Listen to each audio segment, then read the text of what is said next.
Imagine a world where energy is abundant, cheap, and accessible to all.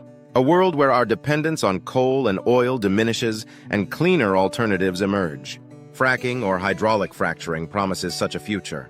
But is it the miracle solution we've been waiting for, or a Pandora's box of environmental hazards? Fracking is a method of extracting natural gas and oil from deep underground.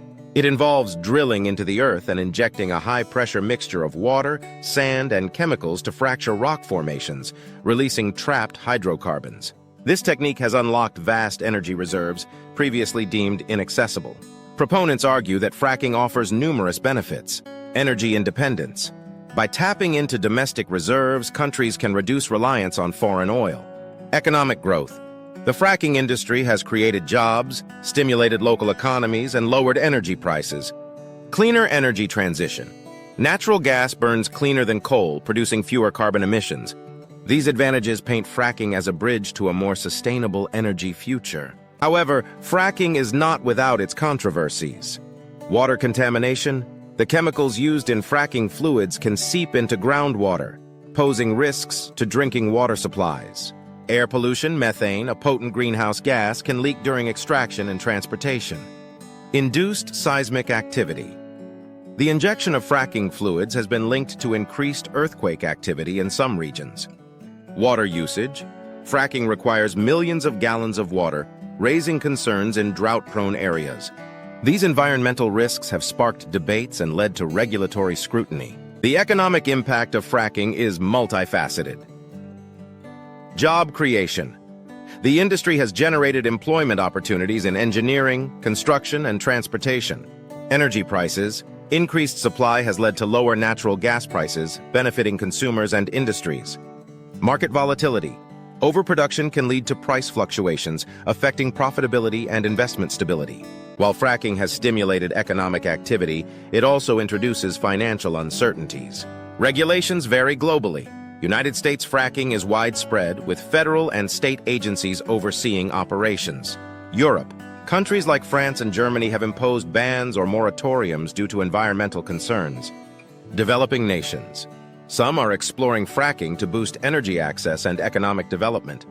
The regulatory environment reflects the balance between harnessing energy potential and safeguarding environmental health. Advancements aim to mitigate fracking's negative impacts. Water recycling. Treating and reusing fracking fluids reduces freshwater consumption. Green fracking fluids. Developing less toxic chemical alternatives minimizes environmental risks. Leak detection systems. Enhanced monitoring helps identify and address methane emissions promptly.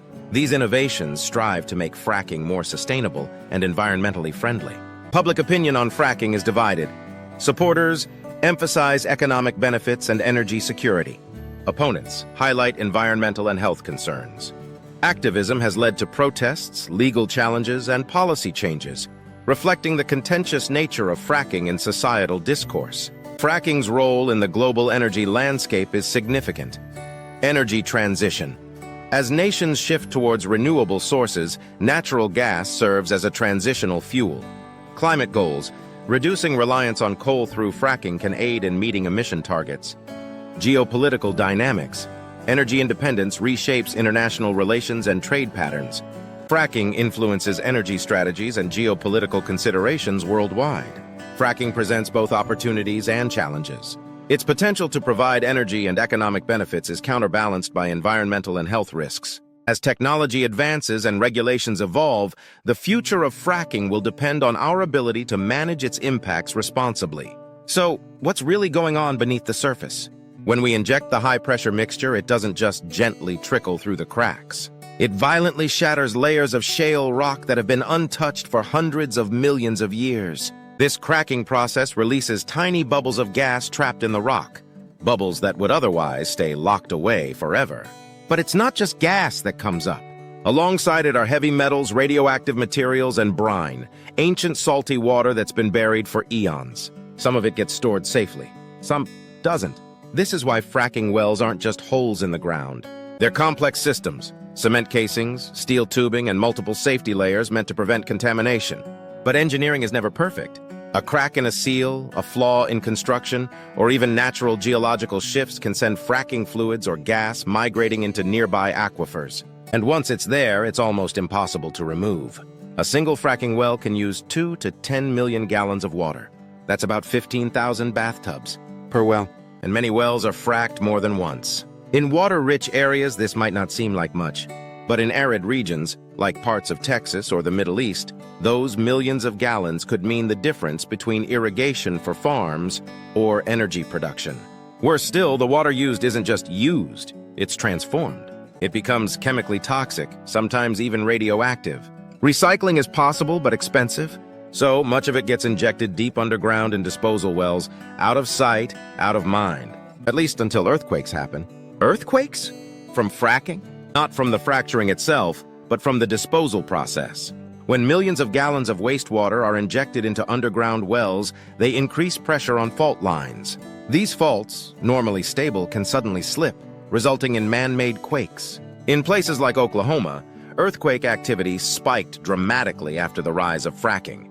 Quakes that used to happen once a year started occurring once a week.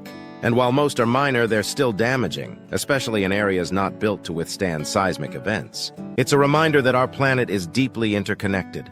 Push hard in one place and something shifts in another. Natural gas is mostly methane, and while it burns cleaner than coal, it's a climate double-edged sword. If released into the atmosphere before being burned, methane is 84 times more potent than CO2 over a 20-year period.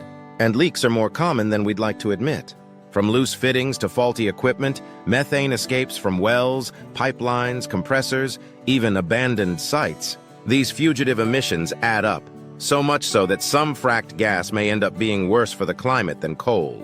Ironically, the fuel meant to help us transition to clean energy could be sabotaging the very climate we hope to save. Fracking doesn't just reshape landscapes, it reshapes towns. Communities near fracking sites often experience rapid change. Jobs flood in, wages rise, local businesses boom. Suddenly, sleepy towns become bustling centers of activity.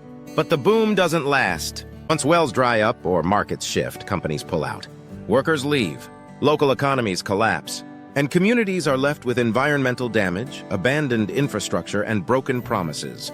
It's a cycle seen in mining towns, oil fields, and now fracking regions. Growth without sustainability is just displacement in disguise. Here's the core tension. To limit global warming, we must drastically reduce fossil fuel emissions. That includes coal, oil, and yes, even natural gas. Yet fracking extends the life of fossil fuels, keeping us tethered to systems we're supposed to be leaving behind. Some argue fracking is a necessary evil, a temporary step on the path to renewables.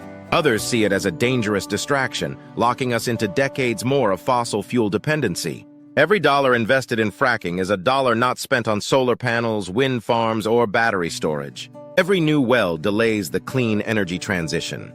The choice isn't just economic, it's existential. The truth is messy. Fracking has provided energy to millions. It has lowered prices, created jobs, and reshaped geopolitics. But it has also polluted water, worsened climate change, and shaken the ground beneath our feet. It's not all good. It's not all bad. It's a powerful tool, and tools can build or destroy. If we choose to use fracking, we must regulate it rigorously. Demand transparency. Invest in cleanup, and never forget its hidden costs. And perhaps most importantly, we must not let its convenience delay the long-term solutions we desperately need. The world's energy future is still unwritten, and what we do today decides how that story ends.